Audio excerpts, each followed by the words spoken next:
ఈరోజు శ్రీరామనవమి ఉత్సవాలు ఆంధ్రప్రదేశ్ రాష్ట్రంలో ఘనంగా మొదలయ్యాయి. 5వ తారీఖు సాయంత్రం అంకురార్పణ జరిగింది. నిన్నటి రోజున శ్రీరామనవమి ఉత్సవాలు విజయనగరం జిల్లాలోని రామతీర్థం ఆలయంలో మొదలు కావడం జరిగింది. ఉన్నటువంటి చారిత్రక ప్రసిద్ధిని దృష్టిలో ఉంచుకొని 5వ తారీఖు మొదలైనటువంటి ఈ యొక్క సీతారాముల కళ్యాణం ఉత్సవాలు అన్నీ కూడా దాదాపుగా ఈ మాసం 15వ తారీఖు వరకు రాష్ట్రంలో జరుగుతాయి.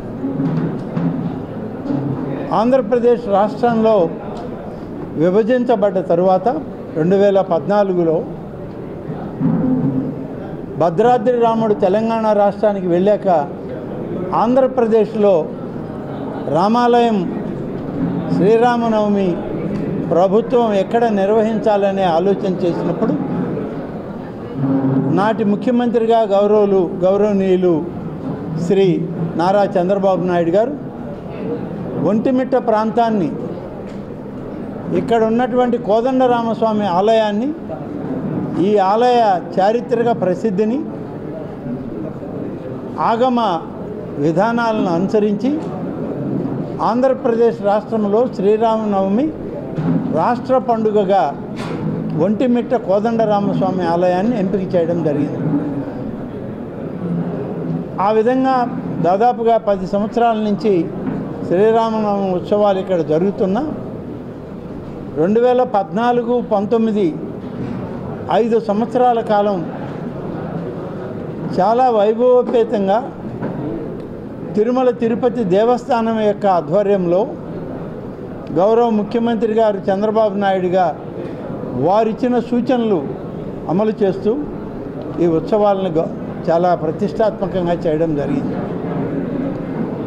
ఆ తర్వాత 5 సంవత్సరాల కాలంలో నిర్లక్ష్యం, అలసత్వం అప్పుడున్నటువంటి ప్రభుత్వానికి ఉండి కోదండరామస్వామి యొక్క కళ్యాణోత్సవాల యొక్క పవిత్రతని, దాని యొక్క ప్రాధాన్యతని నీరుగార్చేటువంటి ప్రయత్నం చేశారు. ఇవాళ కూటమి ప్రభుత్వం వచ్చింది.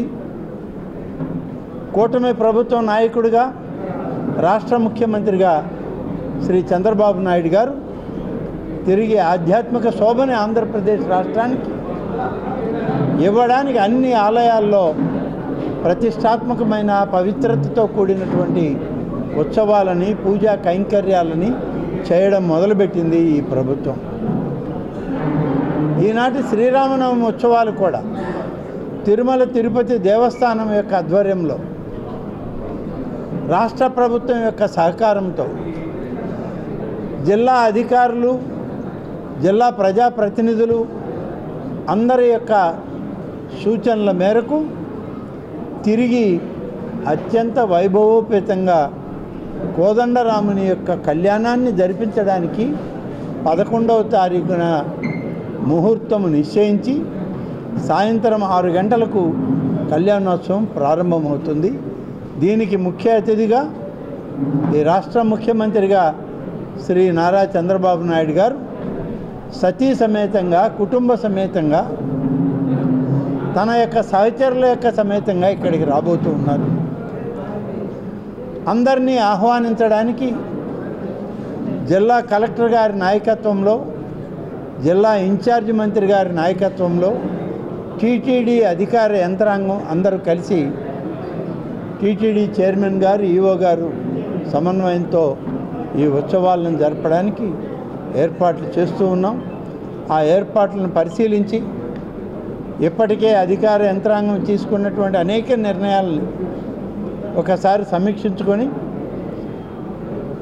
పూర్వ వైభవానికి ఒంటిమిట్ట కోదండరామస్వామి యొక్క కళ్యాణోత్సవాన్ని తీసుకురావాలి, పవిత్రతను కాపాడాలి, ఆగమ శాస్త్రాల ప్రకారం స్వామివారి కళ్యాణం ఆంధ్రప్రదేశ్ రాష్ట్రంలో రాష్ట్ర పండుగగా నిర్వహించడానికి అన్ని చర్యల్ని పరిశీలించడానికి ఇక్కడికి రావడం, అన్నీ కూడా మాట్లాడాం. ఇప్పటికే అన్ని ఏర్పాట్లు చేశారు. నిన్నటి నుంచి శ్రీరామనవమి ఉత్సవాలు ప్రారంభమయ్యాయి. 15వ తారీఖు వరకు ఈ కార్యక్రమాలు జరుగుతాయి. 11వ తారీఖున కళ్యాణోత్సవానికి రాష్ట్ర పండుగగా ముఖ్యమంత్రి గారు స్వయంగా రాబోతున్నారు. భక్తాదులు ఇంకా పెరగచ్చు, ఎందుకంటే గత 5 సంవత్సరాలు ఎప్పుడు ఇంత ఘనంగా జరగలేదు. 5 సంవత్సరాల నుంచి ఒక్కసారే నెక్స్ట్ సీఎం గారు వచ్చారు.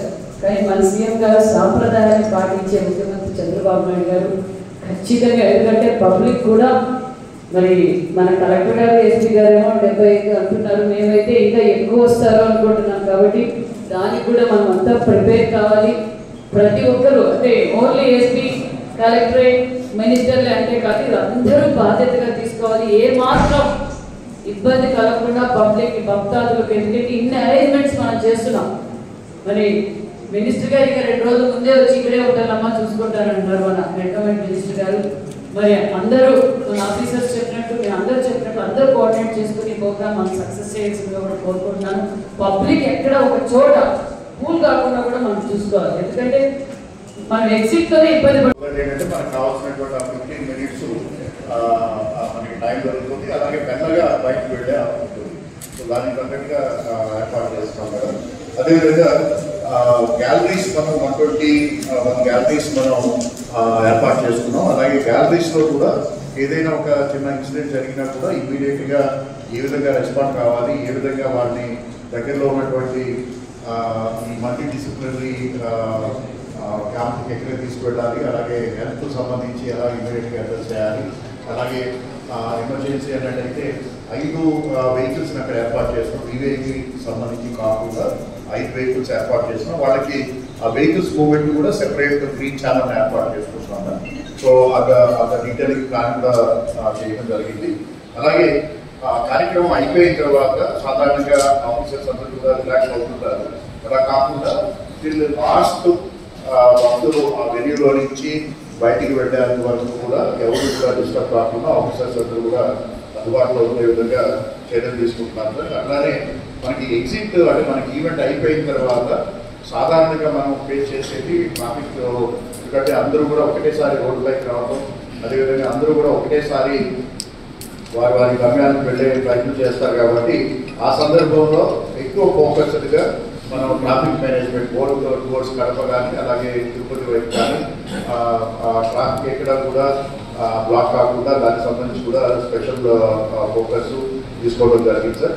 అలాగే ఈ